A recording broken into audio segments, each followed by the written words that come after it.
هەر لە سەر ئەم بابەتە کە داخۆ وەزارەتی بەرگەیرەی عێراق دەتوانێت بڕیارێکی وا دەربکات کە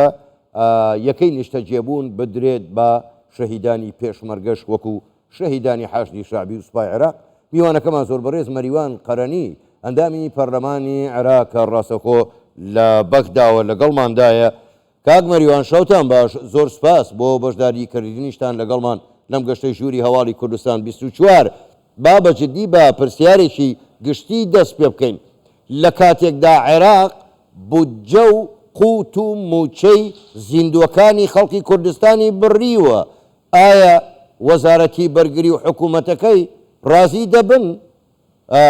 یەکەی نیشتەجێبوون بۆ شەهیدانی پێشمەرگە دابین بکەن؟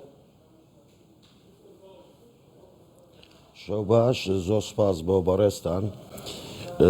جەنابتان باش دەزانکەوە لە دستوری عێراقی هاتیە چنە مادەی 14 هەندێک مەسئولیاتی قانونی تهدید کردیە لەسەر ئەرچی حکوومەتی عێراقی و باش کاویش فەرق نەبوونی لە بینی جنس و عەرق و ئەو بابەتانە و قەومیش کە نابی فەرقەکەبی لە بینی هاوڵاتیەکی عێراقی و لە بینی هاوڵاتیەکی عێراقی. هەروە لە مادەی 132 هاتیە کە لە دستوری هاتیە کە دەبیتن تعویزی خانەدەوانەکانی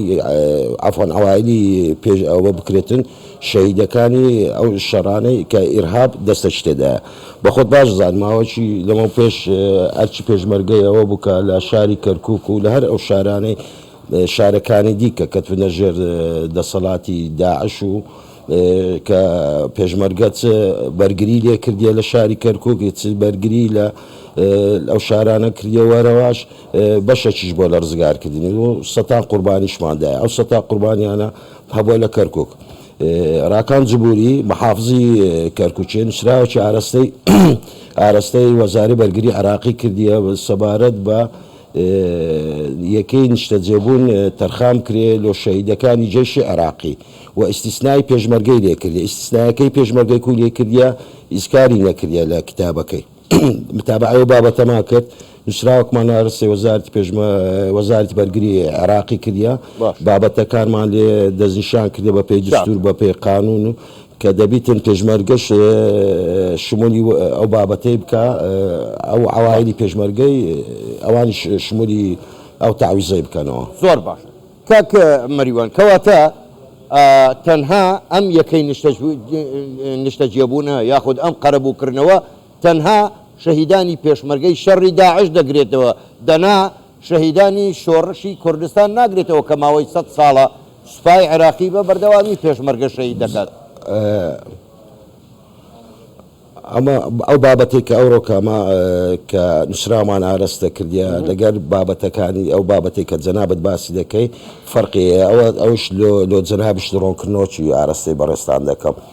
سەبارەت بەوەی ئەو نووسراوی کە ڕاکان جبووری کردیتی مەحافزی کەرکووچێ لۆ ئەو کەسانەی بوونە کە بەشداریان کردێ لە شەڕی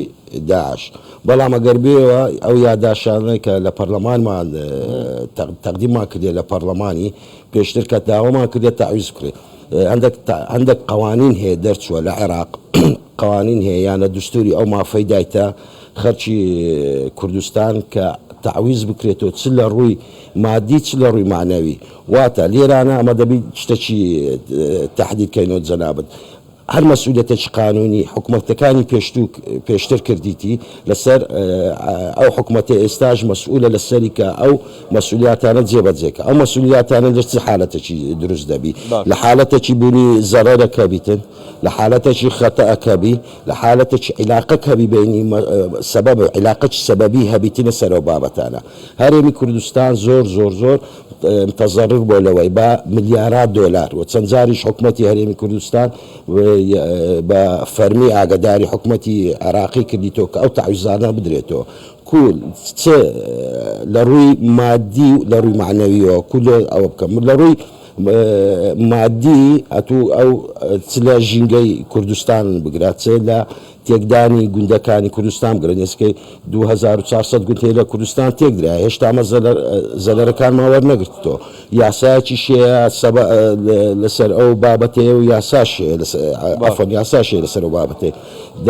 لە ڕووی ئەوەش کە 100,000 کەسمان ئەنفار کرا هێشتا تعویز نەکراینەوە 5,000 بارزانیمان هەیە هێشتا تعویز نەکراینەوە ئەوانە ئەو شتانە خربیتەوە تاکو حکوومەتی عێراقی ئەو ئەرکەی بەرامبەر کوردستان جێبەجێ نەکردە. باش کاک مەریوان ئێوە لە قسەکانتانە ئاماژەتان بەوەدا تەنها لە پارێزگای کەرکووک و کە ڕاکان جبووری پارێزگاری بە زۆر سەپێنرا و نایەڵێ یەکەی نیشتەجێبوون بەر پێشمەرگە بکرێت لە کەرکووک بەڵام بۆ خۆ دەزانین لە شەڕی داعش هەر لە دهۆکەوە بیگرێت تا خانەخین پێشمەرگە شەهید بووە و خوێنی داوە ئایا ئەم داواکاری ئێوە تەنها و تەنها بۆ ئەو شەهیدانەیە کە لە کەرکووک شەهید بوون یاخود هەموو ئەوانەی کە لە شەڕی داعش شەهید بوون لە پێشمەرگەی کوردستان 1000 و قسوور کیلۆمەتری هەبووە کە لەسەر ئەرچ لەسەر شانی بووە لۆ ئەوەی محافظەی لەسەر بکات و دیفاعی لەسەر بکە و 100 شەهیدیشماندایە 100 بیندارمان بە هەزاران شەهید و بیندارماندایە لەو سنوورانە یادا ئەو بابەتی ئەوڕۆکەی ئاماژەمان پێکرێەوە نووسراوە کە بابەتێکە بەس پێیوەستە بە پارێزگای کەرکووک ئەو بابەتە پێیوەستە بێن دەرلۆ چکاتۆکە فەرق و جیازیان کردی ئەو مخالفی دستورە مخالفی قانونە فەرق و جیازیان پێکردیە لەگەر پێبێنی پێشمەرگە و جێشی عێراقی بەس بێتەوە ئەمە تەمەشاکەن یاداشتێکماندا لە کاتی میزانەی یاداشتێکمان تەقدیمی لژنەی مالی کردیە تەلەبمان کردیە تعویز بکرێنەوە لەسەر ئەو لەسەر تعویز بکرێنەوە کە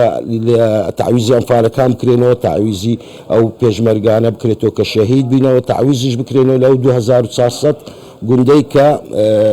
زەلەرمەند بووینە یان تێک دراینە لە زمانی حزبی بەعس هەمووش قوانینی خۆی هەیە هەر کەسە ئەو قانونە مەسەڵەن بەنمونە عەفوەن قانونێکمان هەیە پێی دەنێ ژمارە 16 لە سال 2010 ئەو قانونە بەس لەسەر متەزەررە بە مبتەلەکاتی منقولە و غێر منقولە ئەو بەس پێیوەستە بۆی قانونێکی دیمان هەیە ژمارە 20 ئەوە ئەختای عەسکەریە بێ لەوەی لە دستوری ژمادەی 132 شمان هەیە ئەوە هەموو ئەو بابەتانە پێیوەست بەیەکە لۆ ئەوەی ئەمە تاالبە بکەین کە ئەو تعویزاتانەمان لۆ ئیزافە بکرێەوە کاریشی لەسەر کراوە و بەردەوامیش کاری لەسەر دەکەین باشە کاک مەریوان با هەر لەسەر کەرکووک بمێنینەوە بۆ خۆت باش دەزانی